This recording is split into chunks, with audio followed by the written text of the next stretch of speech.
നിങ്ങളുടെ മുഖത്ത് നോക്കി ആരെങ്കിലും നിനക്ക് പ്രാന്താന്നോടാന്ന് ചോദിച്ചാൽ നിങ്ങൾക്ക് ദേഷ്യം വരൂലേ? എന്നാൽ അതേ സ്ഥാനത്ത് അയാൾ നിങ്ങളുടെ മുഖത്തേക്ക് ചോദിക്കുക, നീ വല്ലാത്തൊരു വണ്ടിപ്രാന്തനാണല്ലേ എന്ന് പറഞ്ഞാൽ മുഖത്തൊരു പുഞ്ചിരിയും അതൊരു അഭിമാനവുമായിരിക്കും അല്ലേ? എന്തേ കാരണം? നമ്മുടെ നാട്ടിലുള്ള മിക്ക ചെറുപ്പക്കാർക്കും വണ്ടികളോട് വല്ലാത്ത പ്രാന്തമായിട്ടുള്ള ഒരു ആരാധനയാണ്, ഒരു സ്നേഹമാണ്.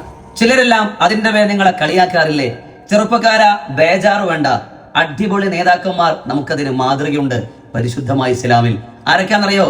മഹാനായ ഉമർ ഇബ്നു ഖത്താബ് റളിയല്ലാഹു അൻഹു, ഖാലിദ് ഇബ്നു വലീദ് തങ്ങൾ, ഖത്താദ റളിയല്ലാഹു അൻഹു, ഇവരൊക്കെ നമ്മുടെ നേതൃത്വങ്ങളും നമുക്കുള്ള മാതൃകയുമാണ്. കാരണം അക്കാലത്ത് കുതിരയാണല്ലോ വാഹനം. അതിസമൃദ്ധമായി മിന്നൽ വേഗത്തിൽ അതിനെ സവാരി ചെയ്യുന്നവരാണ് ഈ പറയപ്പെട്ടവരെല്ലാം. പിന്നെ പലരും പറയുന്ന കേൾക്കാം, ഉസ്താദുമാര് പള്ളിജോലി അല്ലാത്തൊന്നും ചെയ്യണ്ടെന്ന്. അതെ, നിങ്ങളുടെ അറിവില്ലായ്മ കൊണ്ട് നിങ്ങൾ പറയുന്ന കേട്ടോ. നമ്മുടെ മുൻഗാമികളായ നമ്മുടെ അമ്പിയാ മുർസലീങ്ങൾ എല്ലാം ഉപജീവന മാർഗത്തിനായി ആടിനെ മേച്ചവരാണ്. മുത്തറസൂൽ കച്ചവടം നടത്തിയ ആളാണ്. അബ്ദുറഹ്മാൻ ഇബ്നു ഔഫ് തങ്ങൾ, ഉസ്മാൻ തങ്ങളൊക്കെ പ്രഗത്ഭരായ കച്ചവടക്കാരാണ്. അവ കച്ചവടങ്ങളൊക്കെ വലിയ ബറക്കത്തുള്ള ജോലിയാ. ഉസ്താദുമാർക്ക് ഹലാലായ എല്ലാ പണിയും പറ്റും. എനിക്കും ഉണ്ടായിരുന്ന ഒരു കച്ചവടം, ഒരു ചെറിയ ഹോട്ടലാ. എന്റെ ഒഴിവ് സമയങ്ങൾ ഞാൻ അവിടെ പോയി സേവനം ചെയ്യും. ചിലരൊക്കെ പറയുന്നു, ഇയാൾക്ക് വേറെ പണിയില്ലേ, ഇയാൾ എന്തിനാ ഈ ജോലിക്ക് വന്നിരിക്കുന്നത്? ഞാനത് വളരെ ഇഷ്ടത്തോടു കൂടി ചെയ്തൊരു കാര്യമാണ്, നമ്മുടെ കടയാണ്, എനിക്കതൊരു അഭിമാനമായിരുന്നു. എന്നാൽ മറ്റു ചിലർക്ക് അതൊരു കുറവായി തോന്നി. അതെന്റെ തെറ്റല്ല.